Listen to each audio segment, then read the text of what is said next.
Hey, what's going on? Quis here from Sports Vibes TV. And in this video, I just want to give my thoughts on the Knicks versus Timberwolves game. Now, this was a game where the Knicks were leading for majority of the game. In fact, we entered the fourth quarter with a 16-point lead.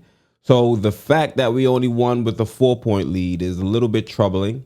But the fact that we were able to hold on to that lead and secure the win is something that you should commend the players out there for. They played hard up until the final minute, and we were able to get this victory, led by Julius Randle. Julius Randle had 25 points, 14 rebounds, and if I'm not mistaken, 5 assists. Let me just pull up the box score for you guys. So yeah, RJ Barrett was our second leading scorer. He had 21 points, 4 rebounds.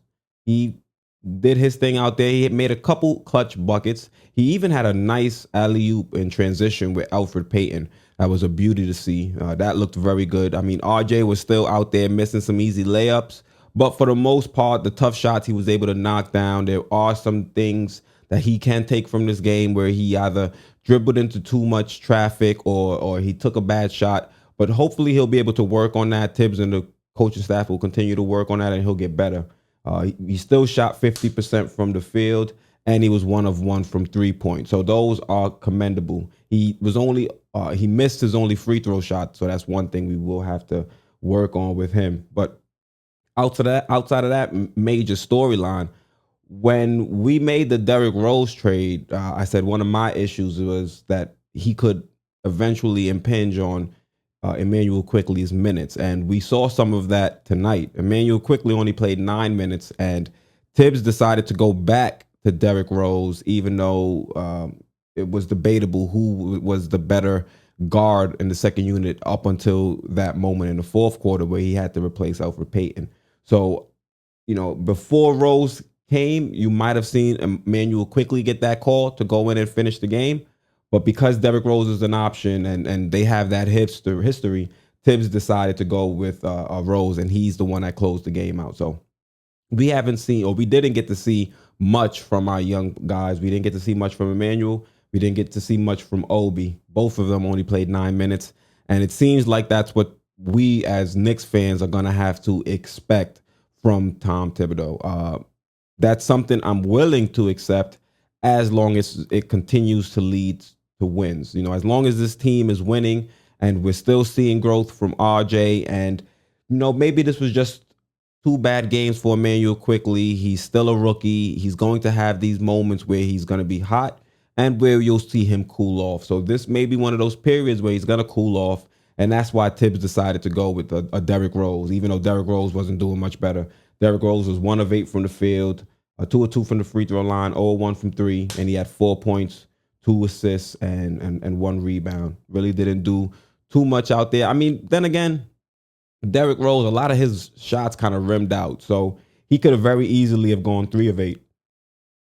He very easily could have gone 3 and 8 and had a much better game. So I won't hold that against him. I won't hold it against Immanuel Quickley, but we're gonna have to see them perform much better coming up against the Golden State Warriors, especially if Steph Curry is healthy and able to play.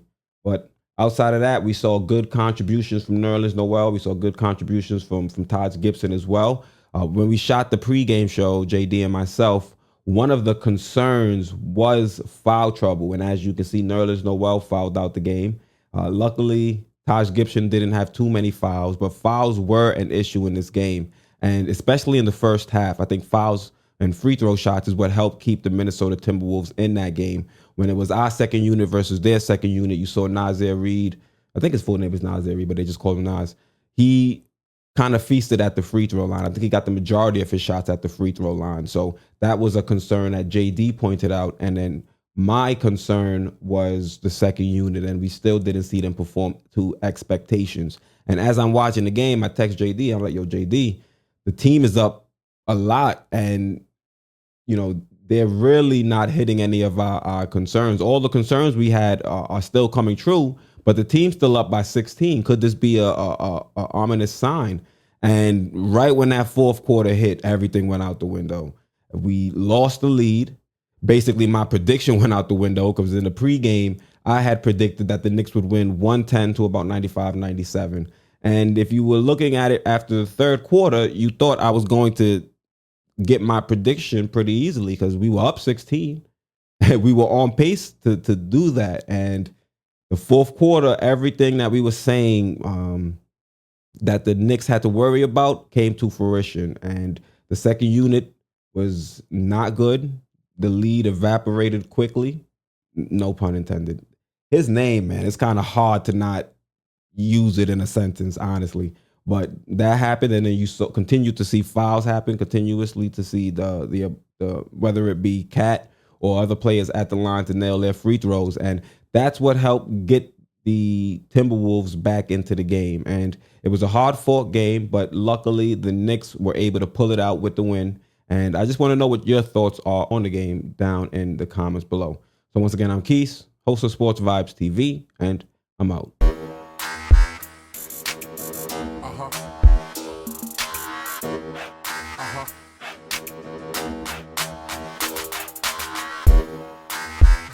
Stress.